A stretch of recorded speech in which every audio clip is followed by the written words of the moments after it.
பார்வையாளர் அனைவருக்கும் தமிழம் மலையொலியின் அன்பு வணக்கம். இன்று நாம் பார்க்க இருக்கின்ற தலைப்பு, சீமானை ஏன் கைது செய்யவில்லை?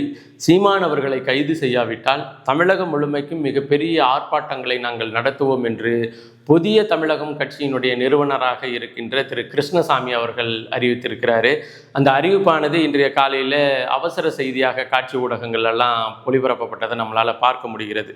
அண்ணன் சீமான் அவர்கள் நேற்று அரசியல் தளத்தில் உண்டாக்கிய மிகப்பெரிய அதிர்வலைகளில் ஒரு முக்கியமான அதிர்வலை என்னன்னா, இந்த கல்லிறக்குவதற்காக தமிழக அரசு விதித்திருந்த தடையை எதிர்த்து பனைத்தொழில் செய்கின்ற விவசாயிகளுக்கு ஆதரவாக அண்ணன் சீமான் அவர்களே நேரடியாக களத்தில் இறங்கி பனைமரம் ஏறி கல் இறக்கி அந்த கல்லை அவர்களோடு பங்கிட்டு உண்டு அவர்களுடைய போராட்டத்தில் உள்ள நியாய தர்மங்களை பேசி அவர்களுக்கு ஆதரவாக நின்றது. நேற்றைய பொறுத்தவரையிலையும் தமிழக அரசியல் தளத்தில் எல்லா காட்சி ஊடகங்களும் குறிப்பிட்ட அச்சு ஊடகங்களும் அவசர செய்தியாக குட்டி செய்தியாக அண்ணன் சீமான் அவர்கள் பனைமரம் ஏறுவதையும் அதன் பிறகு அவர் பேசிய அந்த பேச்சுக்களையும் சின்ன சின்ன செய்திகளாக போட்டது. ஆனால் உண்மையிலேயே தமிழக அரசு எதற்காக இந்த பனை தொழிலில் பனைமரத்திலிருந்து கல் இறக்குகின்ற இந்த தொழிலை தடை செய்திருக்கு? எதற்கு உள்ள காரணம் என்ன? ஒன்று, தமிழ்நாடு அரசு தடை செய்திருக்கிறது சரி என்றால், நேற்று அண்ணன் சீமான் அவர்கள் பனைமரம் ஏறி கல் இறக்குனது தவறு. அப்போ நேற்று அண்ணன் சீமான் அவர்கள் பனைமரம் ஏறி கல் இறக்குனது சரின்னா தமிழக அரசு தடை விதித்திருக்கின்ற அந்த செயலானது தவறு. இப்போ எது சரின்னு கூட இந்த மாலை நேரத்தில் முக்கியமான காட்சி ஊடகங்கள் இந்த நேர்பட பேசு, அந்த ஆயுத எழுத்து, அந்த அப்படி பேர் வச்சு உண்மையின் உரிமை குரல் அப்படின்னு நிறைய பேர் வச்சு மாலை நேரத்தில் ஒரு அரசியல் விவாத உரையாடல்களை நிகழ்த்துகின்ற காட்சி ஊடகம் நேற்று இந்த செய்தி குறித்து வேற எந்த மறந்தும் கூட ஒரு விவாத பொருளாக மாற்றாமல் சென்றுச்சு. இங்கே பார்த்தீங்கன்னா விஷாலுக்கு கல்யாணம்னா கூட இந்த மாலை நேரத்தில் விவாத பொருளாக்கி அதில் விவாதிக்கின்ற போக்கள் நம்மளால் பார்க்க முடிகிறது.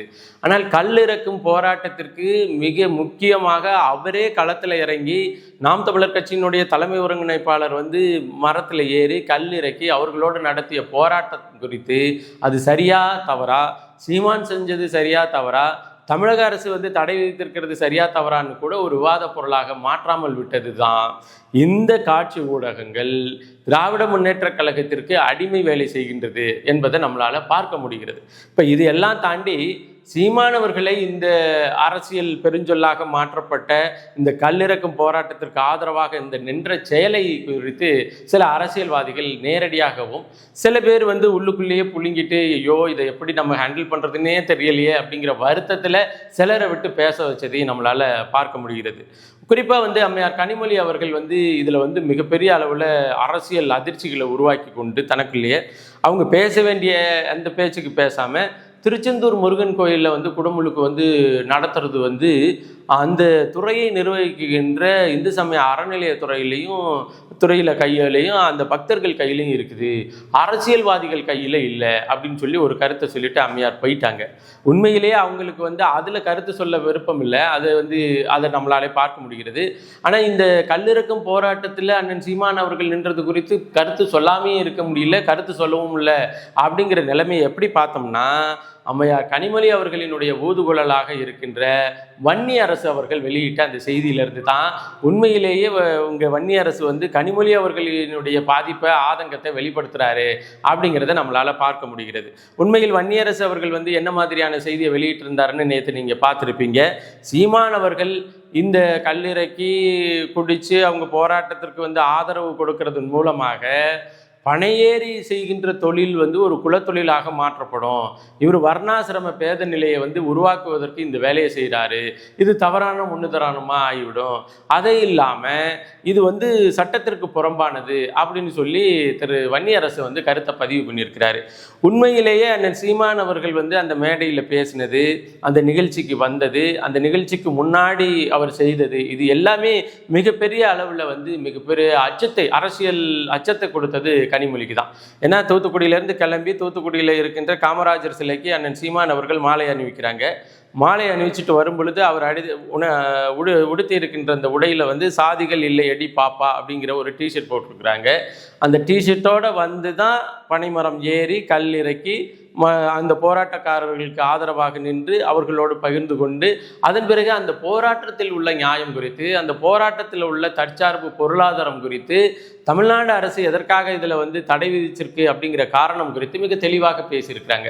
இப்போ இது மூணுமே வந்து அம்மையார் கனிமொழிக்கு மிகப்பெரிய ஆபத்து அப்படிங்கிறது வந்து அரசியல் தளத்தில் உங்களுக்கு தெரியும். ஏன்னா தன்னை ஒரு நாடார் என்று சொல்லிக்கொண்டு இங்கிருந்து சென்னையிலேருந்து போய் தூத்துக்குடியில் நின்று நானும் நாடார் குல புதல்விதான், அதனால எனக்கு வந்து நீங்கள் வாக்கு செலுத்துங்க அப்படின்னு சொல்லி வாக்குகளை பெற்று இன்னைக்கு மெம்பர் ஆஃப் பார்லிமெண்ட் எம்பியாக இருக்கிறாங்க கனிமொழி அவர்கள்.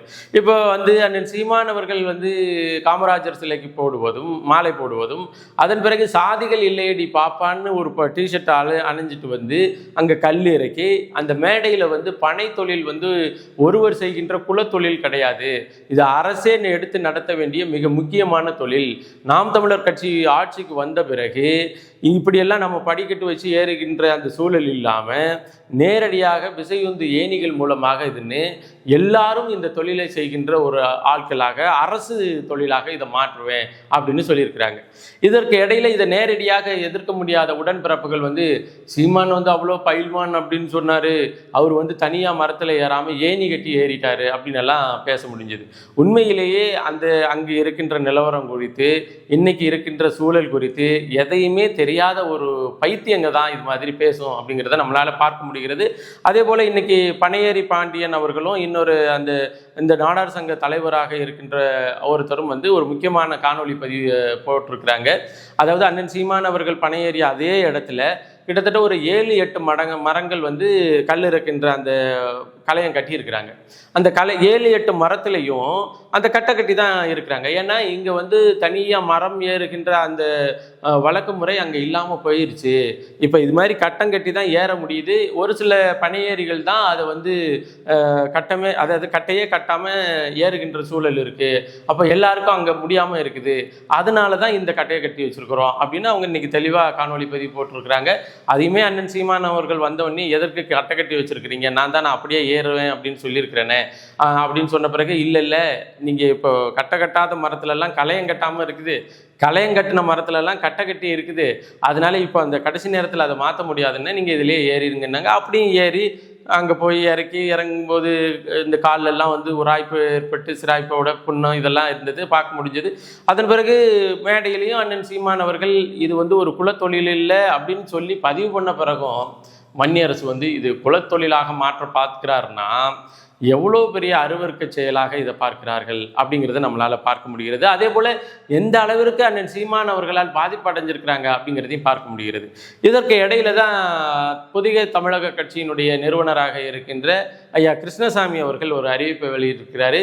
சீமான் அவர்களை கைது செய்யாவிட்டால் இது என்ன சொல்லுவாங்க, தமிழகம் முழுமைக்கும் அவருக்கு தமிழகம் முழுமைக்கும் ஆள் இருக்காங்கிறது அடுத்த பிரச்சனை, தமிழகம் முழுமைக்கும் சீமான் அவர்களை எதிர்த்து நாங்கள் ஆர்ப்பாட்டம் செய்வோம் அப்படின்னு சொல்லி அறிவிச்சிருக்கிறாரு. தமிழகம் முழுமைக்கும் ஆர்ப்பாட்டம் செய்கிறது சரி, இந்த விஷயத்தில் வந்து சீமான் அவர்களை கைது செய்தால் என்ன நடக்கும்னு தமிழ்நாடு அரசுக்கு தெரியும், நல்லா தெரியுமா? அது கிருஷ்ணசாமி அவர்களுக்கு தெரியறதுக்கு வாய்ப்பு இல்லை. ஏன்னா நாள் வந்து திருச்செந்தூர் முருகன் கோயிலில் பொதுக்கூட்டம் நடத்தக்கூடாதுன்னு தடை, அதை தடை மீறி நடத்துவோன்னு சொன்ன பிறகு அவங்களே பாதுகாப்பு கொடுத்து நம்மளுக்கு அனுமதியும் கொடுத்து பாதுகாப்பும் கொடுத்தாங்க. அதுக்கு அடுத்த நாள் வந்து பெரிய தாளைங்கிற இடத்துல வந்து கல் இறக்குவதற்காக நேரடியாக பனைமரம் ஏறுவதற்கு சீமான் வருவதற்கு தடை இருந்தாலும் அன்னைக்கு வந்து அடுத்த நாள் வந்து தடையை மீறி நாங்கள் நடத்துவோம் அப்படின்னு சொன்ன பிறகு அங்கே வந்து நின்று எங்களுக்கு காவல் கொடுக்கின்ற நிலை, இதெல்லாம் கிருஷ்ணசாமி அவர்களுக்கு தெரியுமா தெரியாதா அப்படின்னு தெரியல. இதையெல்லாம் தாண்டி நான் வந்து கிருஷ்ணசாமி அவர்கள் உண்மையிலேயே டாக்டரா அல்லது போலி டாக்டரா அப்படிங்கிறத எந்த நிலையில் நான் புரிஞ்சுக்கிறேன் அப்படின்னா, கல்ங்கிறது வந்து விஷத்தை விட கொடியதுங்கிற மாதிரி அவர் பேட்டி கொடுத்தது மட்டுமல்லாமல் அவருடைய மகனை வைத்தும் வந்து பேட்டி கொடுக்குறாரு. இப்போ விஷம் யாருன்னு தெரியுதா? கிருஷ்ணசாமிங்கிற விஷம் ஒரு பாம்பு ஒரு விஷயம்னு வச்சுக்கவே, அதோட குட்டியும் விஷங்கிற மாதிரி கல் குறித்து, கல்லில் இருக்கின்ற நன்மை குறித்து, அது குறித்து எந்தவித ஒரு பார்வையும் இல்லாமல் இந்த கார்பரேட்காரங்கள்ட்ட காசை வாங்கிட்டு, இந்த எரிசாரைங்க விற்கிறவங்கள்ட்ட காசை வாங்கிட்டு, இந்த டாஸ்மார்க் நடத்துகிறவங்கள்ட்ட காசை வாங்கிக்கிட்டு கல்லுக்கு எதிராக கருத்து சொல்லணும் அப்படிங்கிற ஒரு நிலைக்கு வந்தது தான் கிருஷ்ணசாமி அவர்களுக்கு நேர்ந்த பரிதாபம். இன்னொன்று, தென் மாவட்டங்களில் வந்து நாம் அதிகமாக இருக்கிறோம், நம்மளுக்கு கொஞ்சம் செல்வாக்கு இருக்குது. இந்த நேரத்தில் செல்வாக்கு மிகுந்த ஒரு கள போராட்டத்தை எதிர்ப்பதன் மூலமாக நமக்கு இருக்கிற செல்வாக்கை இன்னும் கொஞ்சம் கூடுதலாக நம்ம தெரிவிச்சுக்கலாம் அப்படின்னு ஒரு பொய்யான அரசியல் கணக்கை அவர் போடுறாரு. இப்போ பாருங்களேன், கல் விஷமாக இருக்குது, இதில் மினரல்ஸ் எத்தனை இருக்குது, இதில் அவ்வளோ சப்ஸ்டன்ஸ் இருக்குதா, இதில் நன்மை செய்கின்றது இருக்குதா அப்படின்லாம் பேசுகிற நீனு யார்? நீனுன்னு சொல்கிறது கிருஷ்ணசாமி அவர்களை. நீங்கள் அது ஏன்னா நீனுன்னு சொல்கிற அளவுக்கு வெறுப்பாகுது அந்த ஆளுடைய பேச்செல்லாம். அப்போ எரிசாராயத்தில் எவ்வளோ பர்சன்டேஜ் மது இருக்குது, ஆல்கஹால் இருக்குது, அதில் உடம்புக்கு நன்மை செய்யுதா தீமை செய்யுதா? அதே போல் டாஸ்மார்க்கில் விற்கிற அந்த சாராயத்தில், அந்த மது பாட்டிலில் அதில் எவ்வளவு உடல் நலத்துக்கு தீமை தர்ற பொருள் இருக்குது. இன்னும் சொல்லப்போனால் நுரையீரல் பாதிப்பு, கிட்னி பாதிப்பு. அந்த கல் குடித்து ஒருத்தனுக்கு கிட்னி பாதிப்பாயிருச்சு, நுரையீரல் பாதிப்பாயிருச்சுன்னு எவனாச்சும் போய் இந்த அரசு மருத்துவமனையை அணுகிறானா? எத்தனை பேர் சாராயத்தினால எத்தனை பேர் தாலி எடுத்திருக்கிறா? இந்த பட்டியல் கிருஷ்ணசாமி அவர்களுக்கு தெரியுமா தெரியாதா? இது எதுவுமே தெரியாமல் தமிழ்நாடு முழுமைக்கும் நாங்கள் சீமான் அவர்களை எதிர்த்து கண்டன ஆர்ப்பாட்டம் பண்ண போகிறோம் அப்படின்னா நீ பண்ணிடுவியா அப்படிங்கிற ஒரு கேள்வியை நம்ம வைப்போம். ஏன்னா இங்கே ஒரு செல்வாக்கு, அதாவது அரசியல் போராட்டம் நடத்தி மக்களினுடைய உணர்வுக்காக நிற்கிறவங்கள அவங்கள எதிர்க்கிறதுக்கு மூலமாக ஒரு என்ன சொல்கிறது, ஒரு விளம்பர தேடல் அரசியல் தான் நம்ம பார்க்குறோம். ஏன்னா கல்லுங்கிறது வயிற்றை சுத்தம் செய்யக்கூடியது, வயிற்றில் நன்மை செய்யும் பூச்சிகளை கிருமிகளை வளர்த்து உடல் ஜீரணத்தை உருவாக்கி உடல் உடைய சூட்டை தணித்து, இன்னும் சொல்லப்போனால் பல மூல வியாதிகளுக்கு நிவாரணப் பொருளாக கல் குடிக்கிறாங்க. இதெல்லாம் நடந்துக்கிட்டு இருக்குது. தென் மாவட்டங்களில் நீராகாரமும் கல்லும் குடிக்கிறது தான் அதிகம். தென் மாவட்டங்களில் பனையேறிகள் மட்டும் இல்லை, எல்லாருமே கல், ஒரு மரத்து கல்லுன்ட்டு இங்கேருந்து தேடி போய் குடிக்கிறவங்கலாம் அதிகம். தென் மாவட்டங்களில் கல் எங்கே கிடைச்சாலும் குடிப்பாங்க. இப்போ ஆந்திராவில், தெலுங்கானாவிலலாம் கல் தடை செய்யப்பட்ட பொருள் இல்லை. அதே போல் கேரளாவிலலாம் கல் தடை செய்யப்பட்ட பொருள் இல்லை. அங்கே எல்லாம் இப்படி தான் நடந்துக்கிட்டு இருக்குதா? இங்கே திராவிட முன்னேற்ற கழகத்தினுடைய அமைச்சர்களும் அம்மையார் கனிமொழி அவர்களும் சாராய ஃபேக்ட்ரி வச்சுருக்கிறாங்க. சாராய ஃபேக்ட்ரியில் உற்பத்தி ஆகிற மூலப்பொருள்கள் மூலமாக உற்பத்தி ஆகிற சரக்கை விற்பனை செய்கிறதுக்கு ஒரு தளம் தேவை. அது அரசியல் காரணமாக இந்த தளத்தை தளமாக தமிழ்நாட்டு டாஸ்மார்க் கடைகளை பயன்படுத்திக்கிறாங்க.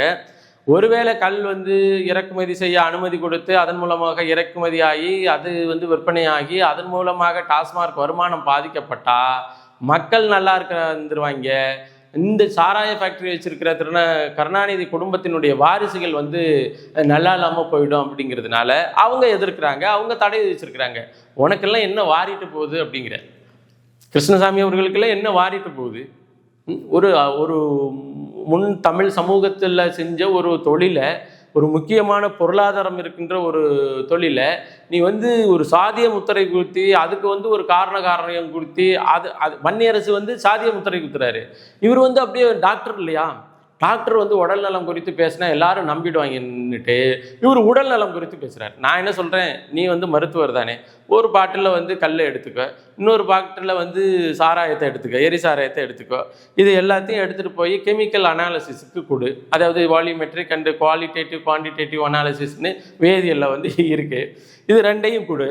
ரெண்டில் உடம்புக்கு தீமை செய்கின்ற பொருள்கள் எதில் அதிகமாக இருக்குது, எதில் நச்சு பொருள் அதிகமாக கலந்துருக்குன்னு ஒரு ரிப்போர்ட்டை வாங்கி வச்சுக்கிட்டு நீ இது போல பேசு. எதுவுமே இல்லாமல் காற்றுல கட்டி சுற்றுற மாதிரி சாராயக்காரங்கள்ட்ட, அந்த கள்ளச்சாராயம் விற்கிறவங்கள்ட்ட, இந்த கார்பரேட்டுக்காரங்கள்ட்ட காசை வாங்கிட்டு கல் இறக்கிறது மிகப்பெரிய அபாயம் என்று பேசுவதெல்லாம் மிகப்பெரிய என்ன சொல்கிறது, சந்தர்ப்பவாதம். இன்னும் ஒரு மருத்துவராக இருந்துட்டு இப்படி போய் பேசுகிறதெல்லாம் மிகப்பெரிய மோசடி. இன்னொன்று, நாம் தமிழர் கட்சியை எதிர்த்து நாங்கள் போராட்டம் பண்ணுவோம். அப்போ பண்ணுங்க. தமிழ்நாடு அரசை கைது செய்ய சொல்லுங்கள், தமிழ்நாடு அரசு கைது செய்யட்டும், நீங்கள் போராட்டம் பண்ணுங்கள். இதை நாங்கள் ரொம்ப மகிழ்ச்சியோடு எதிர்பார்த்துக்கிட்டு இருக்கிறோம் அப்படிங்கிறத பதிவு செய்து மீண்டும் ஒரு காணொலி பதிவில் இணைவோம். நன்றி, வணக்கம்.